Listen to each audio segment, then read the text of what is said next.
Hey, Luke, did you think you'd get a second chance to have a 5-point lead with a minute left there in overtime after not being able to hold on in the fourth quarter? Yeah, absolutely. That's our guys. I told them going into overtime. I said, all right, it's time to regroup now. We were down 10 in the fourth, and we turned up our defensive intensity, got some stops, were able to get out and run. So then they made some tough shots, and now it's time to refocus. We've been in overtime games before. Let's take it possession by possession. So you always believe in your team. I didn't have the prediction we'd be up exactly 5, but I felt good about our chances. Yeah, so consistently now you've been able to find ways to get stops over periods of time. What has helped and changed in these last 4, aside from just getting a couple bodies back? But how has that been consistent over this winning streak? Well, I think getting bodies back is a big part of it. I think that with our team, our offense affects our defense, and our defense affects our offense. So offensively, we've been moving the ball much better over these last 4 games. When we move the ball and guys are getting touches, it energizes everybody on the court. And then we went away from everything else and shoot around practice again, like we did earlier in the year, pretty much to focus all on our defensive fundamentals, our foundation of what we try to do on that end of the floor. Do you know anything yet about Brandon, and also how were you able to compensate for his being out after he had such a good start? Brandon is mild ankle sprain day to day. I think they took him back to get some X-rays. I don't know that part of it. But he's day to day right now. Brandon did have a great start, and again, it was him just making plays. He had, I think, 5 assists in that short amount of time he played tonight. His jumper looked good. We did tell him our free throw percentage went up as a team without him out there, so we have that to look forward to. But we're obviously hopeful that he'll be able to get back with us, because we need what he does out there on the court. What'd you make of Julius's day? He had the key bucket, a bunch of points and assists, also some turnovers. How did you evaluate his overall game? He was good. He was really good. I tell Julius all the time, I have really high expectations for the player that he's going to become in this league, and because of that, I'm on him a lot. And when he's making mistakes that he's trying and giving the effort to do the right thing, I'm totally okay with it.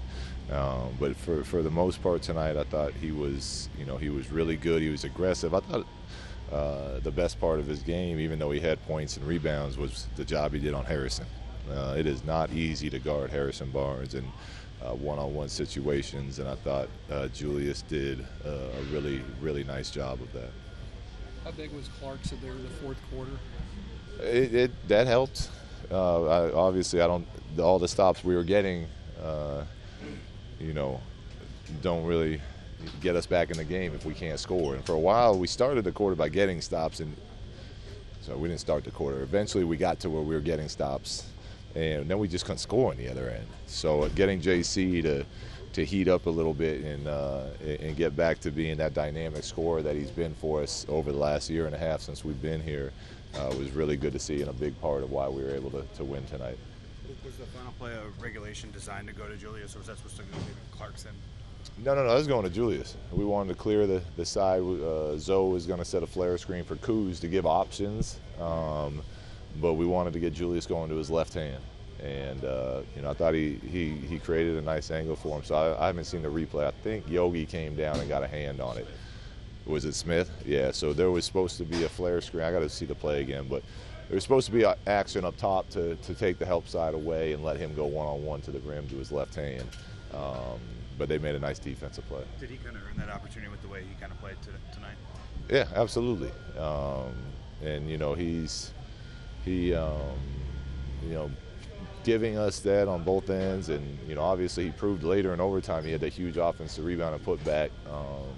When he's going like that, he's a game-winning type. He'll make those game-winning plays, and I think whether the shot would have gone in or not, we never know, but we were going to get a good look on it. How satisfying was it to beat the Mavericks? They had won 14 straight over the course of several years, and you finally got it done. To me, right now, it's not, it's low on the list. It's about the fact we were able to just get another win, and more importantly, the way we were able to win. These are games we haven't won in the past, where we have a lead, we blow the lead, and then on the road give up a double-digit lead. Normally, that's a recipe for us to lose a game, and to have our guys kind of to fight through that and do it.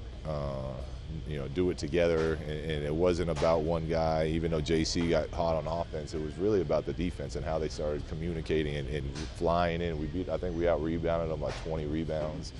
That was my favorite part about today's win. Luke, there was a tweet today from Jeannie. She tweeted, "In Luke we trust." Is it more meaningful to have that put out there publicly compared to kind of I know the private assurances you've gotten also from management? And, Jeannie's always been great, so there's no doubt that they support me.